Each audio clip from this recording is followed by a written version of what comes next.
My dad chose my cousin over me. He funded his future and ruined mine.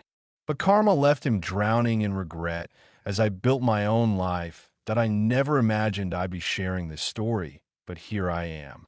I'm a 28-year-old man who has had a rather difficult life, especially when it comes to family. My mother passed away while giving birth to me, which I suppose set the tone for the relationship I had with my father. He never really moved past her death and always treated me as if I were the reason she was gone. I have no memories of my mother, but I've heard many stories from relatives about how thrilled she was to have me. She had longed to become a mother and had faced years of fertility struggles before finally conceiving me. This knowledge only makes the whole situation more heartbreaking. She finally achieved her dream, only to have it tragically cut short. Growing up, our home was filled with photographs of my mother. My father kept everything just as she had left it, as if the house were a shrine to her memory. Her clothes remained hanging in the closet. Her books still lined the shelves. It felt as though I was living with the ghost of a woman I would never have the chance to know. Sometimes I would sneak into their room just to touch her belongings, trying desperately to forge some sort of connection with the mother I never am. My relationship with my father, however, was entirely different. He was physically present but emotionally absent. He went through the motions of parenting, ensuring I was fed, clothed, and made it to school, but there was never any warmth or affection. No hugs, no words of love, not even a simple pat on the back for a job well done.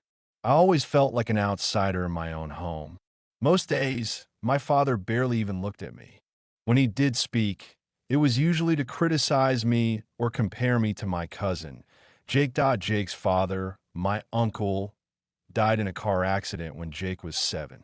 After that, my father took him under his wing. I remember the day we got the news. It was a rainy Tuesday afternoon. I was at the kitchen table doing homework when the phone rang. My father answered, and I watched as his face crumpled.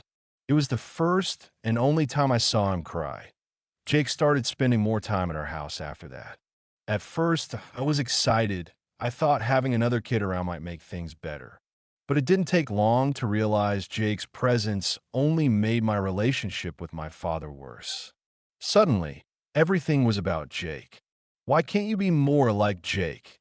became a regular refrain in our house.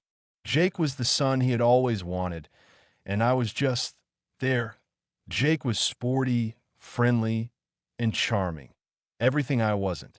He was the life of the party, while I was shy and liked to read. No matter what I did, it was never enough. I worked hard to make my dad proud, but he only had eyes for Jake. I won a science fair in middle school, built a working model of the solar system, but my dad barely acknowledged it.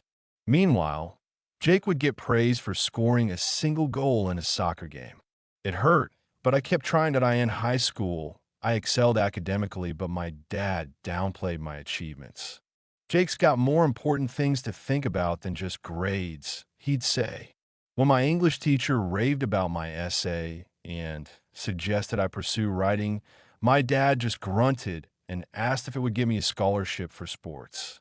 It was humiliating. Then came college, the real breaking point. I worked my ass off, got into a decent university, and was ready to start my future. I knew money would be tight, but I assumed my dad would help at least a little.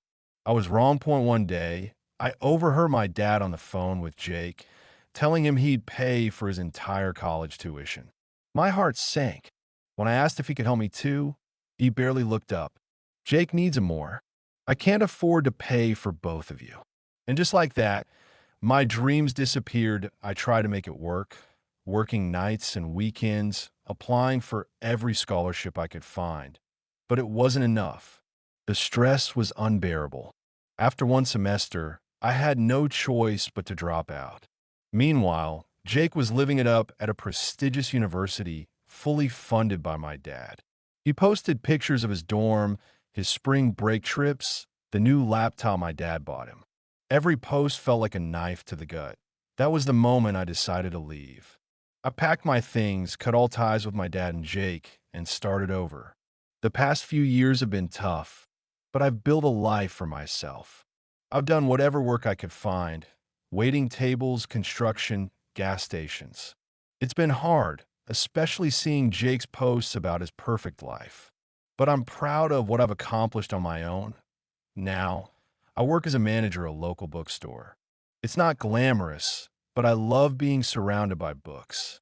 I'm also taking night classes, still chasing my dream in my own way. I've made great friends, people who accept me for who I am. We have game nights, go on camping trips when we can afford it, and support each other. It's not perfect, but it's mine. Then, out of nowhere, my dad called me point 3 years of silence, and now he needed help. Money, specifically.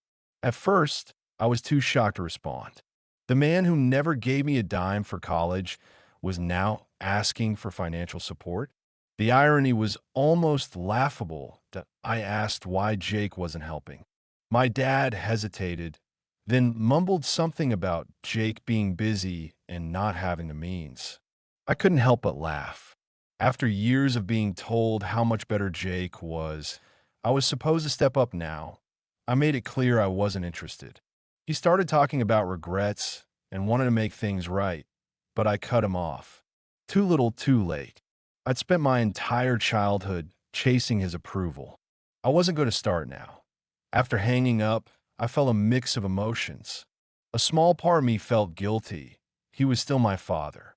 But mostly, I felt relief. For the first time, I had stood up for myself.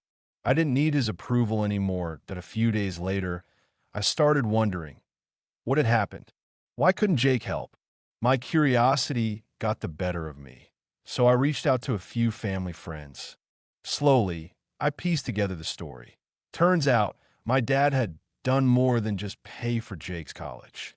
He had funded his lifestyle, even loaned him money to start a business. But Jake's business failed. He racked up debt, and when he needed more money, my dad kept bailing him out.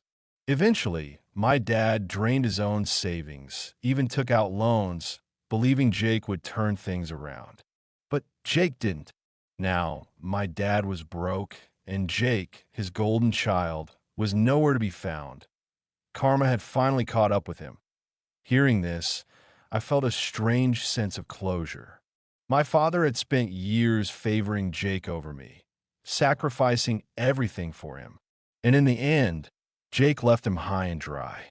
Meanwhile, I, the son he ignored, had built something for myself. Without him, I don't know what the future holds.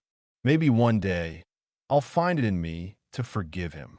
But right now, I'm content knowing that for the first time in my life, I am enough. And that's all I ever really needed.